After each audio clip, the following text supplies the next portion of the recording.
Vamos a abrir nuestras Biblias a 1 Tesalonicenses capítulo 4 en esta mañana.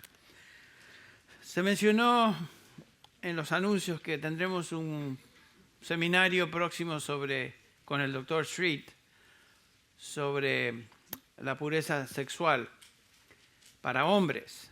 Pero yo quisiera en esta mañana dar tal vez un preámbulo a eso, hablando de la pureza sexual desde el punto de vista del ángulo que el apóstol Pablo nos enseña acá y también en preparación a participar de los elementos de la Cena del Señor.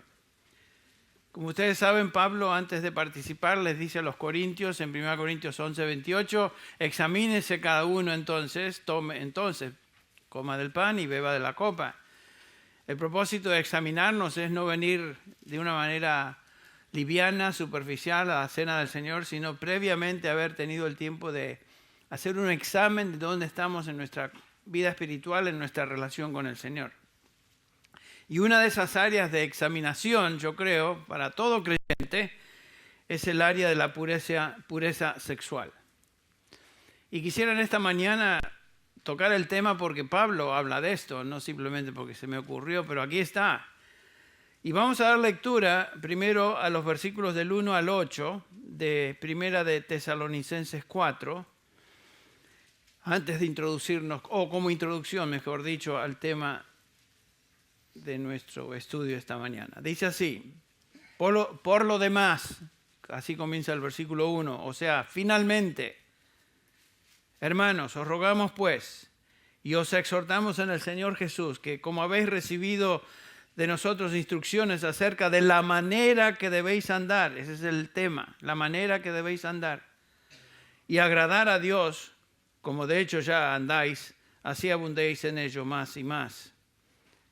Pues sabéis qué preceptos os dimos por autoridad del Señor Jesús, porque esta es la voluntad de Dios. Si quieres saber cuál es la voluntad de Dios en cuanto a pureza sexual, aquí está. Mire. Esta es la voluntad de Dios. Vuestra santificación, es decir, que os abstengáis de inmoralidad sexual. Estaremos viendo eso. Que cada uno de vosotros sepa poseer su propio vaso en santificación y honor. Algunas versiones dicen su propia esposa. Como veremos, no es la mejor traducción. Es su propio vaso. No en pasión de concupiscencia como los gentiles que no conocen a Dios, y que nadie peque y defraude a su hermano en este asunto, porque el Señor es vengador en todas estas cosas, como también antes os lo dijimos y advertimos solemnemente. Pues Dios no nos ha llamado a impureza, sino a santificación.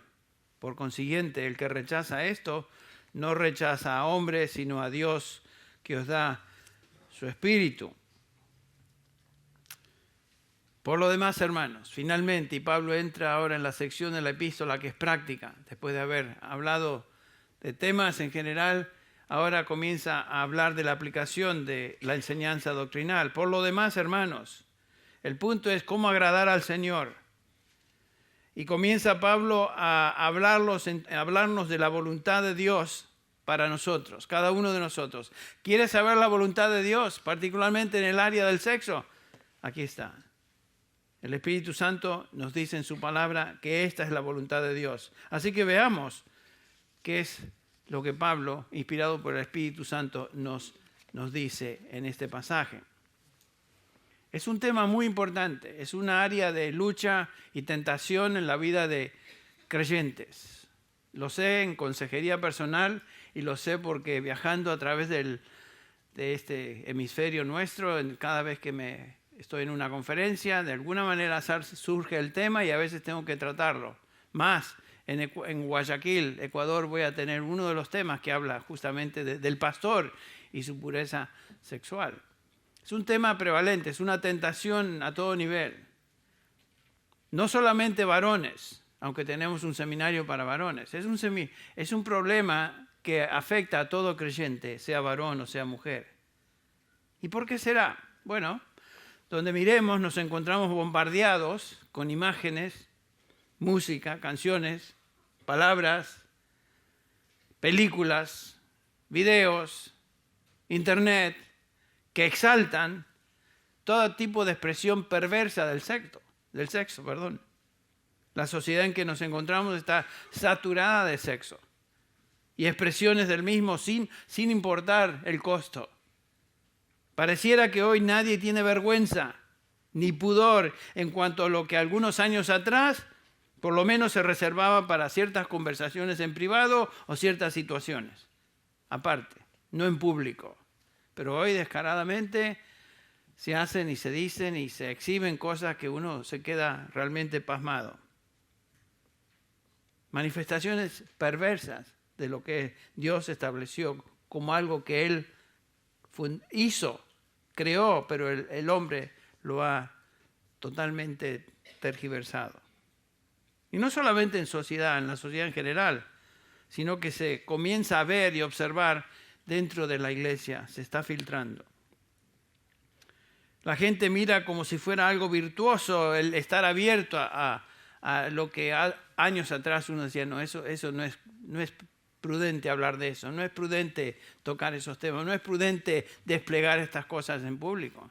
Hoy en día tenemos desfiles de homosexuales, los han visto ustedes por la tele, desplegando todo tipo de actividad perversa en público, y aunque la gente que está en el desfile alrededor no son necesariamente iguales, sin embargo están ahí para apoyar, para como sociedad demostrar que realmente debe haber igualdad para todos. Si tú quieres ser de esa manera, pues ahí, adelante. Al fin y al cabo todos somos distintos. Y la diversidad se debe ver a nivel sexual también. Ese es un valor que la sociedad ha aceptado hoy como normal. Las personas son básicamente buenas, cree la gente.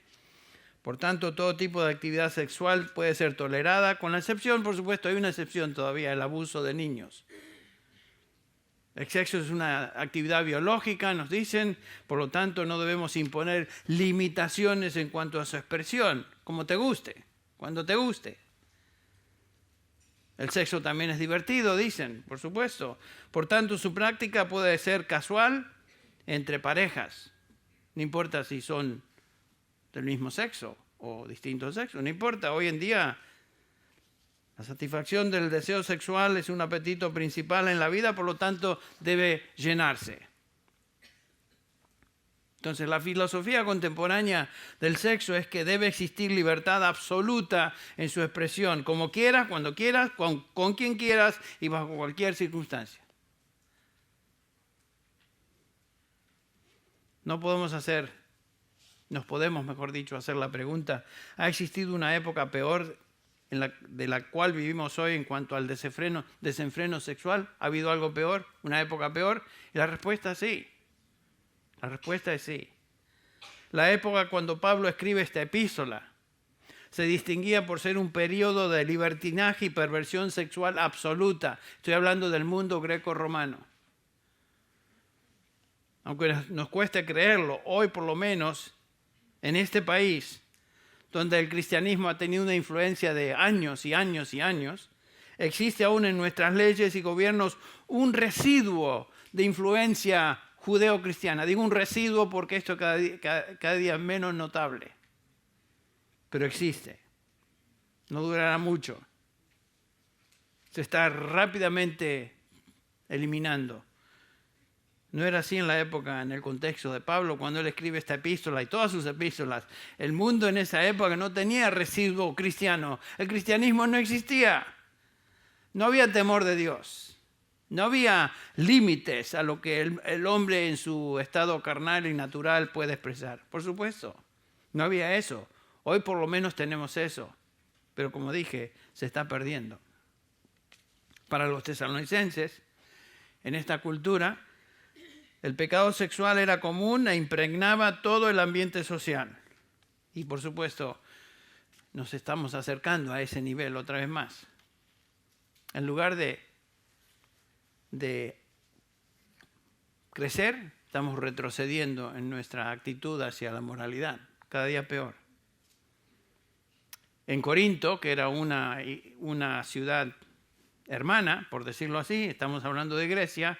Hace 3 años estuvimos en Grecia con nuestros misioneros, estuvimos en Corinto, estuvimos en Tesalónica, estuvimos en Filipos, Y en este contexto, en Corinto tenemos el templo a la gran diosa Afrodita, que era simplemente representativo de la actitud moral de la gente. La diosa Afrodita, el templo tenía mil prostitutas que se dedicaban simplemente a ser sacerdotisas y representar a los dioses con aquellos que venían a adorar a esos dioses que se observaba a través de una relación sexual con estas mujeres o hombres.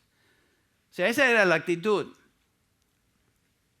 El punto es que en el medio ambiente social, en la época de los tesalonicenses, cuando Pablo escribe, ese medio ambiente no colaboraba para el cultivo y desarrollo de una vida apartada de perversión sexual, sino que estimulaba la práctica. Todo lo contrario. Y es justamente en ese contexto que Pablo escribe esta epístola. Y escribe desde Corinto, donde, por supuesto, los corintios ya tenían todo tipo de problemas en esa área también. Estos nuevos creyentes en Tesalónica habían sido rescatados de las garras de una vida de pecaminosidad, de pornografía, donde el pecado sexual era tolerado y realmente considerado entre ellos como la única manera de vivir. Así somos, eso es lo que somos.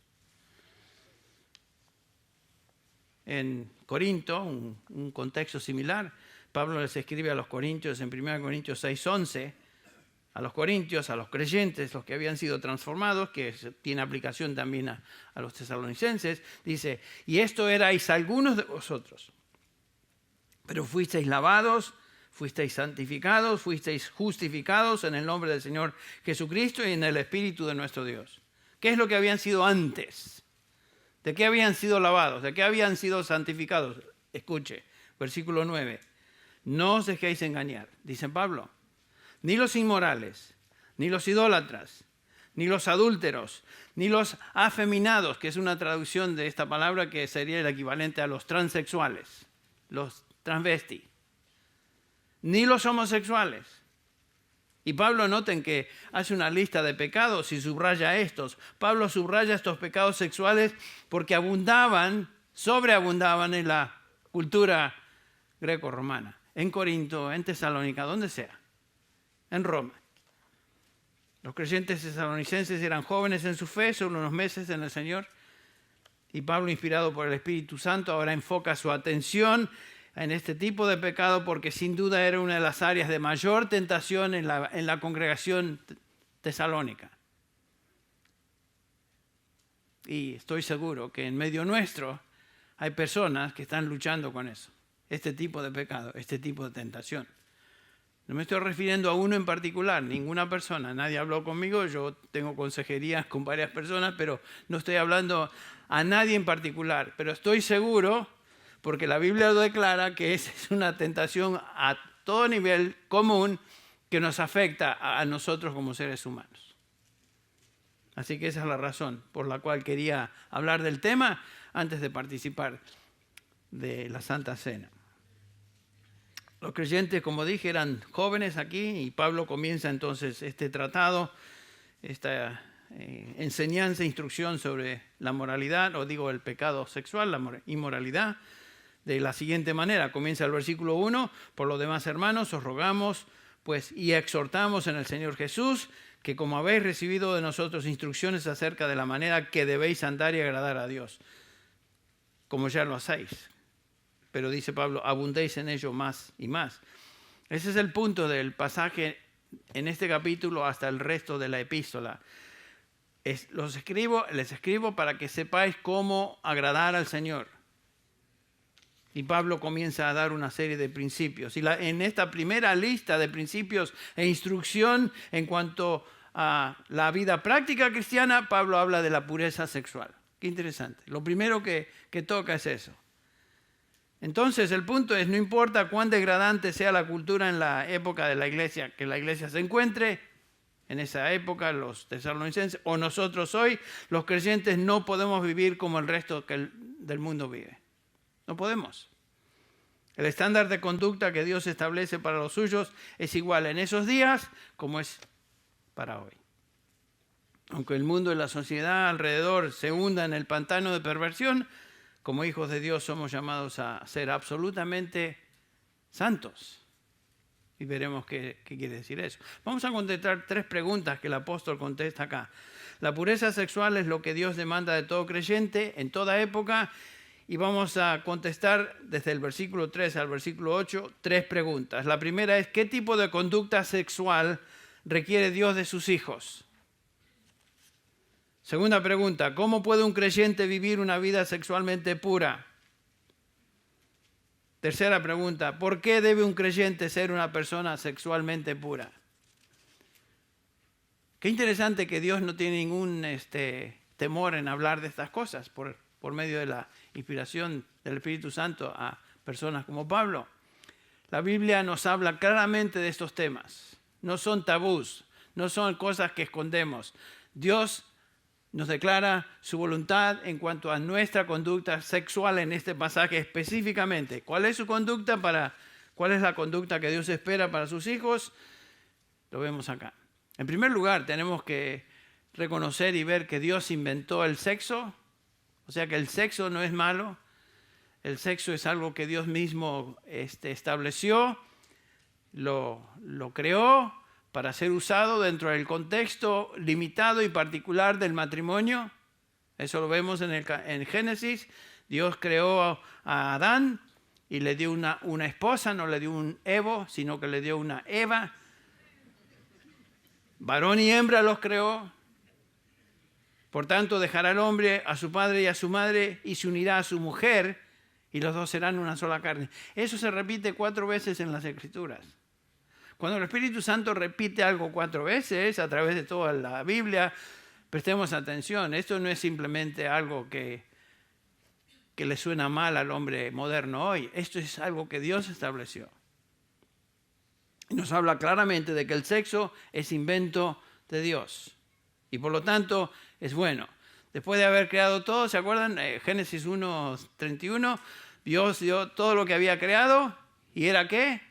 Sumamente, extremadamente bueno. Dentro del contexto apropiado, el sexo es, diría el Señor, extremadamente bueno. Bueno, pero el hombre torció esto. ¿Qué requiere Dios en cuanto a nuestra conducta sexual? Versículo 3. Esta es la voluntad de Dios. No podría ser más específico, ¿eh? Esta es la voluntad de Dios, vuestra santificación, es decir, que os abstengáis de inmoralidad sexual. ¿Hay algo que no es claro ahí? No, absolutamente claro, blanco y negro. ¿Qué es la voluntad de Dios? Esta es. Los creyentes a veces luchan con el tema de la voluntad de Dios. ¿Cuál será la voluntad de Dios para mi vida?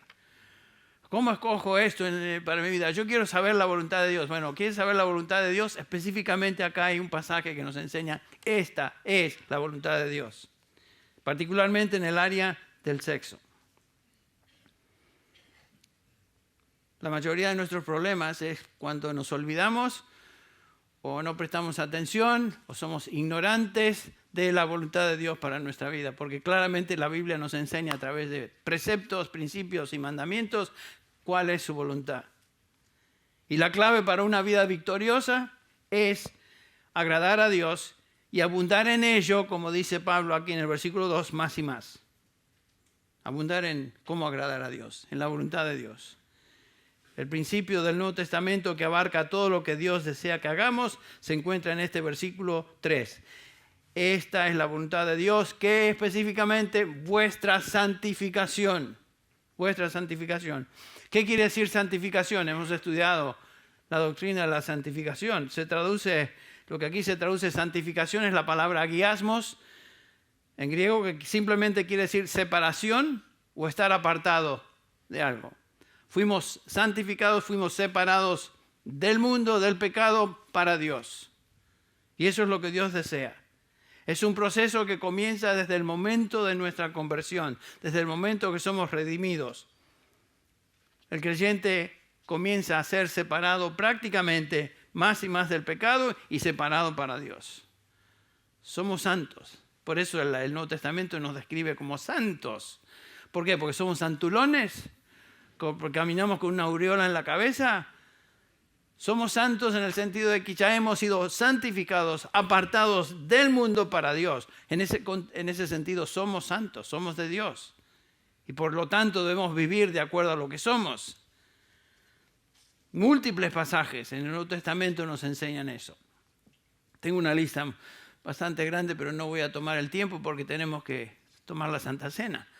Pero, por ejemplo, en Romanos 6:19, Pablo dice, hablo en términos humanos por causa de la debilidad de vuestra carne. A mí me encanta esa frase.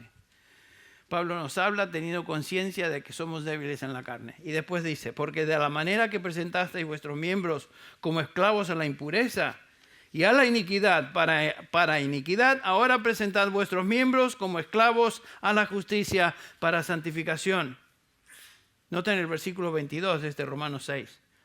Pero ahora, habiendo sido libertados del pecado y hechos siervos de Dios, o sea, esclavos de Dios, tenéis por vuestro fruto la santificación y como resultado la vida eterna. Efesios 5:8. Antes erais tinieblas, pero ahora sois luz de luz.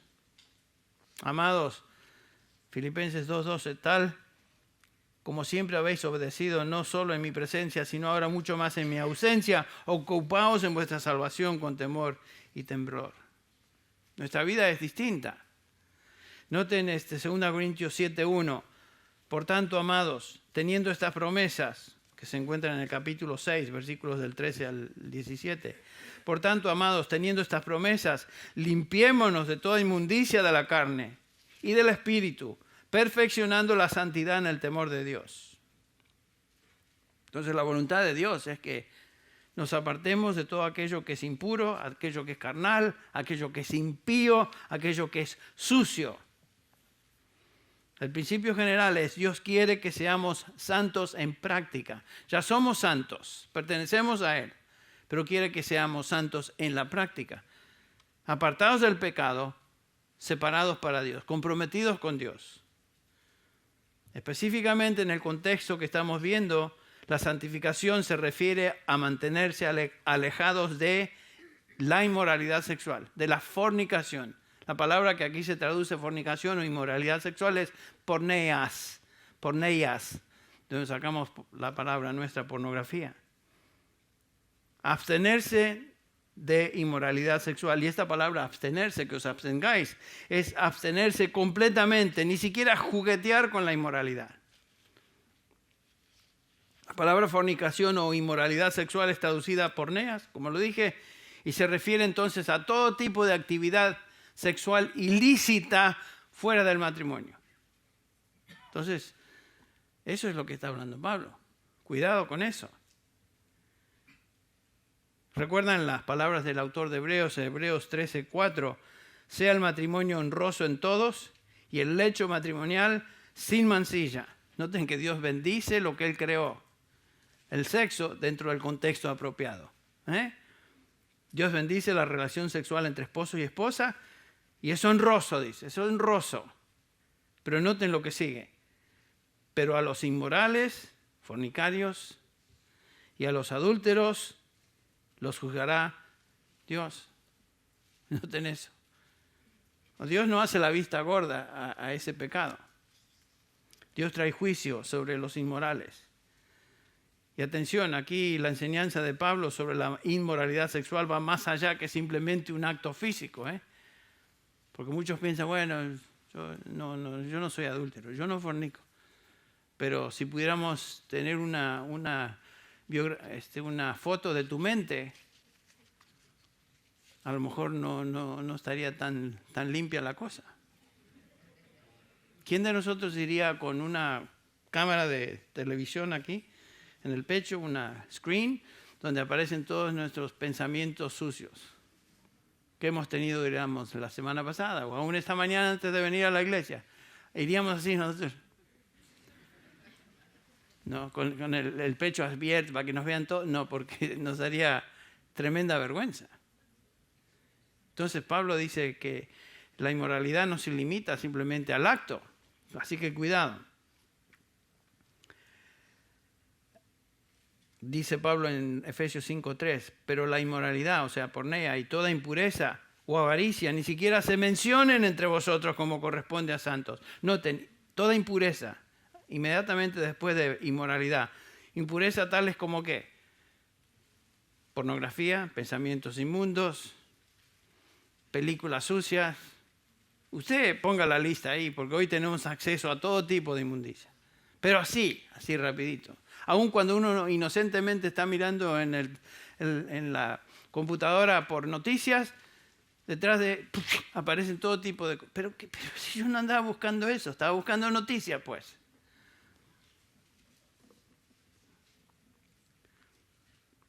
Estaba hablando con un joven hace unos años de que fui a visitarlo porque él había caído en fornicación y estaba triste, estaba afligido, estaba supuestamente arrepentido. Y hablando en esa charla en el living, de repente miro hacia el costado y veo una pila así de revistas de Playboy y del estilo. Pero claro, ¿cómo no iba a caer? Si ya le estaba dando mente abierta a todo lo que es impuro. Y Pablo dice, eso no puede ocurrir en la vida de ningún cristiano. Yo estoy predicando porque sé en el contexto en que vivimos. Yo sé qué tipo de tentación tenemos y a qué estamos expuestos. Uno va a agarrar el correo ahí en el buzón, saca las cosas y te vienen comerciales de May Company o Macy's y qué sé yo. Y dice, pero madre mía, si yo no andaba buscando eso, ahí están. Y esto es propaganda nada más para comprar lo que sea. Uno va al mall y tiene que andar con orejeras, porque ¿cómo evitar eso? Sí nos reímos, pero así de expuestos estamos a todo lo que es impureza. Y Pablo dice, toda impureza, avaricia, ni siquiera se mencionan. ¿Qué acerca de los chistes llamados verdes? Todas esas cochinadas que la gente cuenta, se ríen y piensan que es chistoso. Eso no es chistoso. Dios dice eso, ni siquiera debe mencionarse en la boca de un creyente. ¿Por qué? Porque somos santos. Somos de Él. Pertenecemos a la familia del Señor. Colosenses 3:3 nos dice, porque habéis muerto y vuestra vida está escondida con Cristo en Dios. Estamos en Cristo. Nuestra vida está escondida con Cristo en Dios. Vamos en camino a la gloria. Entonces, ¿cómo es posible que nos involucremos en aquello que es sucio e inmoral? En el versículo 5, Pablo continúa diciendo, por tanto, considerad los miembros de vuestro cuerpo terrenal como muertos a la fornicación, impureza, pasiones, malos deseos, etcétera, etcétera. Y noten que la impureza puede estar en la mente. Dice ahí, considerad los miembros de vuestro cuerpo terrenal como muertos a la fornicación. ¿Dónde comienza todo esto? Aquí en la mente. El cerebro es parte de nuestro cuerpo, ¿no? Así que debemos tener cuidado a qué exponemos nuestra mente, nuestro cerebro. En Romanos 6:13, no presentéis los miembros de vuestro cuerpo al pecado como instrumentos de iniquidad. Si tu mente y tu cerebro está enfocado en cosas que no debes, estás presentando ese instrumento, ese miembro de tu cuerpo como instrumento de iniquidad. Así que cuidado con eso. No podemos ni siquiera dar lugar a acogida a pensamientos impuros, entretener malos deseos, usar nuestro cerebro para imaginar cosas prohibidas. No podemos hacer eso. Claro, el enemigo anda como león rugiente buscando a quien devorar. Y el enemigo va a poner sugestiones, ideas y pensamientos sucios en nuestra mente. Sabemos eso. Pero una cosa es que vengan y uno no los busca y otra cosa es entretener eso. Entonces Pablo cuando dice, esta es la voluntad de Dios, vuestra santificación, que os abstengáis de inmoralidad sexual, lo que está diciendo Pablo es abstinencia total en pensamiento, miradas y hechos. Apártense de eso. Entonces, claramente la Escritura nos enseña que una persona que habitualmente comete estos pecados, no es de Dios, ni pertenece a Dios. Noten, otra vez, lo leímos el versículo 9 de 1 Corintios 6. ¿No sabéis que los injustos no heredarán el reino de Dios? ¿Quiénes son estos injustos? Inmorales, idólatras, adúlteros, afeminados, homosexuales. Podrían ir a Gálatas 5 y ver otra lista similar. Entonces, ¿qué quiere decir esto? Que un cristiano entonces quiere decir esto que un cristiano ya no va a pecar en ninguna de estas áreas. No, obviamente que el cristiano puede caer en esas cosas. Pablo les exhorta a los corintios: ¿o no sabéis que vuestros cuerpos son miembros de Cristo? ¿Se acuerdan? Estaban tentados en Corinto a ir al templo de Afrodita. Algunos de estos, que eran miembros de la iglesia, sin duda participaban en esa religión pagana antes. Y estaban continuamente expuestos a ese tipo de tentación. ¿O no sabéis que vuestros cuerpos son miembros de Cristo? ¿Tomaré acaso los miembros de Cristo y los haré miembros de una ramera? Dice Pablo. De ningún modo. ¿O no sabéis que el que se une a una ramera es un cuerpo con ella? Porque él dice: los dos vendrán a ser una sola carne. Huid de la fornicación, versículo 18. Huid de la fornicación. Todos los demás pecados que un hombre comete están fuera del cuerpo, pero el fornicario peca contra su propio cuerpo. Y la razón es que debemos huir es el versículo 19. ¿O no sabéis que vuestro cuerpo es templo de qué? ¿El Espíritu Santo? ¿Ven eso? Tenemos que tener conciencia de que cuando participamos o vemos o estamos involucrados en algo, el Espíritu Santo reside en nosotros. Voy a exponer el Espíritu Santo, la tercera persona de la Trinidad, con mi cuerpo a toda esta cochinada que se ve por ahí, o estamos expuestos a ello. La respuesta es no. Sin embargo, somos tentados a hacerlo.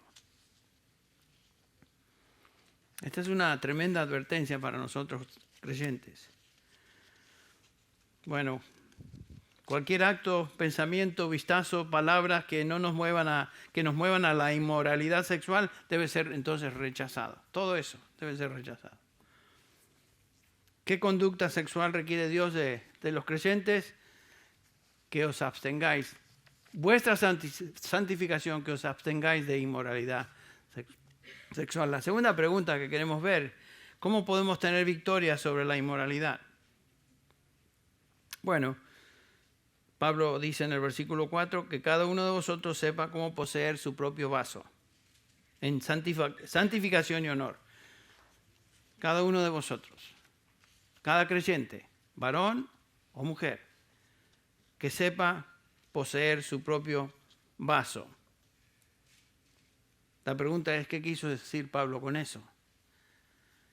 Bueno, la palabra sepa quiere decir saber, conocer, controlar su propio vaso. La palabra que aquí se traduce vaso en la Biblia de las Américas, scuo, quiere decir justamente eso: vasija o utensilio. Reina Valera lo traduce como su esposa. Bueno, eso es una mala traducción porque la palabra literalmente quiere decir vasija, utensilio. ¿Pablo está hablando aquí de la relación matrimonial? No. ¿Está hablando Pablo acaso de una esposa? Examinemos esto. El contexto de tener dominio sobre la inmoralidad sexual, la fornicación, es que cada uno de vosotros sepa tener dominio sobre su propio cuerpo, no sobre su esposa. Eso no es lo que está diciendo Pablo. La esposa no es una vasija o un vaso sobre el cual el esposo tiene control y dominio. No, no es así. Pero algunos dicen: bueno, ¿y por qué la Biblia Valera lo traduce esposa? Bueno, tal vez si ustedes se fijan en 1 Pedro 3:7, donde el apóstol dice: y vosotros, maridos, igualmente convivid de manera comprensiva con vuestras mujeres como un vaso más frágil. Bueno, aquí se habla de la mujer como un vaso más frágil en comparación al hombre, que también es frágil, pero es vaso también. Los dos somos vasos. La mujer no es un vaso del hombre, ambos somos vasos de Dios. En ese sentido, por eso se traduce ahí como vaso. La Biblia no presenta al hombre como el soberano que controla a su esposa para satisfacción sexual, no. El punto no es de controlar a la esposa, sino controlar el cuerpo, que aún no ha sido redimido. ¿Se acuerdan lo que dice Romanos 8? Aún esperamos la redención de nuestro cuerpo, dice Pablo. Aquí en 1 Tesalonicenses 4 está hablando Pablo del cuerpo, la parte de nuestra humanidad que aún no ha sido redimida, el cuerpo donde el pecado aún reside y nos tienta a pasiones, a lujurias. Pablo dice en Romanos 7:18, yo sé que en mí, ¿se acuerdan? Es decir, en mi cuerpo no habita nada bueno. Porque el querer está presente en mí, pero el hacer no. Veo otra ley en mis miembros, los miembros de mi cuerpo, dice Pablo, el versículo 23, que hace guerra contra la ley de mi mente. Y el versículo 24, finalmente Pablo expresa, miserable hombre de mí, ¿quién me librará de qué? ¿De mi esposa? No, de este cuerpo de muerte. No puede decir eso porque no era casado. ¿Quién me librará de este cuerpo de muerte? Es el cuerpo que nos tropieza, no es nuestra esposa. Es el pecado en este cuerpo de muerte que me causa problemas. Por eso es que estamos en esa lucha continua. Entonces, la clave es el control del cuerpo. Ustedes recuerdan, Pablo lo expresa de esta manera en 1 Corintios 9:27, cuando habla de la disciplina del cuerpo. 1 Corintios 9:27, sino que golpeo mi cuerpo y lo hago mi esclavo, no sea que habiendo predicado a otros yo también sea descalificado. Lo que está diciendo Pablo es, yo disciplino mi cuerpo, lo hago mi esclavo, esclavo de mi mente, lo controlo con mi mente, no permito que sus apetitos que son resultado del pecado que aún está en mí me dominen. Eso es lo que está diciendo Pablo. Y la clave para controlar el cuerpo es el poder del Espíritu Santo que reside en nosotros. Por eso Pablo le dice a los Gálatas, digo pues, andad en el Espíritu y no cumpliréis o no llevaréis a cabo los deseos de la carne. Porque el deseo de la carne es contra el Espíritu y el deseo del Espíritu es contra la carne. Pues estos se oponen el uno al otro de manera que no podéis hacer lo que deseáis. Entonces, la clave acá es el control del Espíritu que está en nosotros. Es un mandamiento a continuamente ser controlados, ser guiados, ser llenos, andar en el Espíritu. Y por supuesto esto no puede ser el resultado de un andar superficial e indisciplinado con Dios. Todo esto implica diligencia, esfuerzo, tiempo, meditación. No podemos esperar conocer y andar en el Espíritu si no le damos tiempo en nuestra relación al Señor. ¿Cómo está tu vida de oración? ¿Cómo está tu vida devocional? ¿Cómo está tu lectura y estudio de la palabra? Estoy hablando de meditar.